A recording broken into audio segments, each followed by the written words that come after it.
জামাত আসলে হয়তো আমাদের কর্মসংস্থান থাকবে না। জান্নাতে যাওয়ার চাবি কারো কাছে নাই, খারাপ কাজ করলে আমি দোজখে যাব।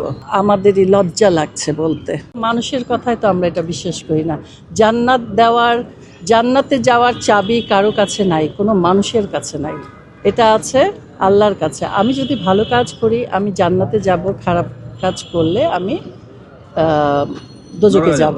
হ্যাঁ, তো এটাই স্বাভাবিক, এটার মাপকাঠি নাই, এটা বলারও কোনো দরকার নাই। এটা আমরা শুনলেও আমাদের পাপ হবে। জান্নাত উপরে, সেটা আল্লাহর কাছে, আল্লাহই জানে কে জান্নাতে যাবে কি যাবে না, এটা মানুষের হাতে নাই। অবশ্যই প্রোপাগান্ডা, এটা নির্বাচনকে সামনে রেখে অনেকে অনেক কিছু বলে ভোটটা নেওয়ার জন্য, তো এটা একটা প্রোপাগান্ডা। ওই যে বললাম, নারী হয়েছি, জামাত আসলে হয়তো আমাদের কর্মসংস্থান থাকবে না, তখন কি তারা আমাদের ভাত দেবে? আর আরও মহিলারা আছে, আরও অনেক কর্মজীবী মহিলা আছে। কেউ চা বিক্রি করে, আমি না হয় অভিনয় করি, বাদ দিলাম। কেউ চা বিক্রি করে, কেউ গার্মেন্টসে কাজ করে, কেউ রাস্তা ঝাড়ু দেয়, অনেক অনেক কর্মজীবী মহিলা আছে। তো তারা বললেই তো হলো না।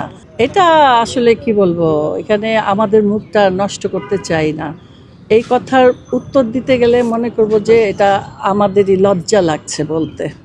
তাদের লজ্জা নাই, কিন্তু আমাদের লজ্জা আছে না। এটা তো আমি খুবই খারাপভাবে দেখি, এটা তো আমাদের কাম্য না। কারণ ওটাই বললাম, যে যা রিজিক নিয়ে এসেছে, এই জন্য আমাকে হামলা করবে একটা পার্টি, এটা তো ঠিক না। তাকে কটূক্তি করবে, তার ভাষা নিয়ে, মানে খারাপ ভাষায় মেয়েটাকে বলবে, সে ভাষাটা আমি মুখে আনতে চাচ্ছি না। তো এইটাই তো, এটা উচিত না, একেবারেই উচিত না। এটা আমরা ধিক্কার জানাই, আমরা এতে প্রতিবাদ জানালাম। হ্যাঁ, এটা আমি সেদিন দেখলাম ফেসবুকে যে অনেক মেয়েরা বোরখা পরে বের হয়েছে। এখন আমি বলবো যে তোমরা নারীদের ঘর থেকে বের হতে দাও না, শুধু চোখটাই রাখো, ঠিক আছে, এটা ধর্মের ব্যাপার, এখানে আমি অন্য কিছু বলবো না।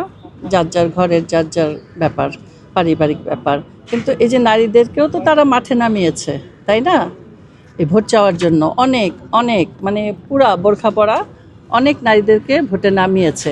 এটা তাদের ভালো, মানে কি বলবো, তাদের ওই জয়লাভ করার জন্য তারা মাঠে নামিয়েছে, এটা ভোটের জন্য মাঠে নামিয়েছে। তা না হলে তো নামাতো না। ওই বোরখা পরে বুথে যাবে, বোরখা চেঞ্জ করে যাবে। এখন বোরখা পরে যদি ছেলেও যায়, মুখে কথাও না বলে, তাহলে তো সেটা ভিতরে কে আছে, ছেলে না মেয়ে, কে? বা একজনই বারবার যাচ্ছে বোরখা চেঞ্জ করে, তো অনেক। হ্যাঁ, বোরখা এবং সাথে তাদের বিকাশ নাম্বার নেওয়া হচ্ছে, নিয়ে তাদের ভোটটা কনফার্ম করছে যে আমরা এই বিকাশ নাম্বারে তাদের ভোটটা কনফার্ম করলাম। আর আইডি কার্ড নিয়ে নিচ্ছে প্রমাণস্বরূপ যে তোমাকে আমি এই টাকা পাঠাইলাম, এই বোরখা দিলাম, তোমরা ভোট দিতে আসবে দাঁড়িপাল্লায়। সেটা যার যার ব্যাপার, সেটা যার যার ব্যাপার। দাঁড়িপাল্লায় যে ভোট পড়বে না তা না, এটা যার যার ব্যক্তিগত ব্যাপার।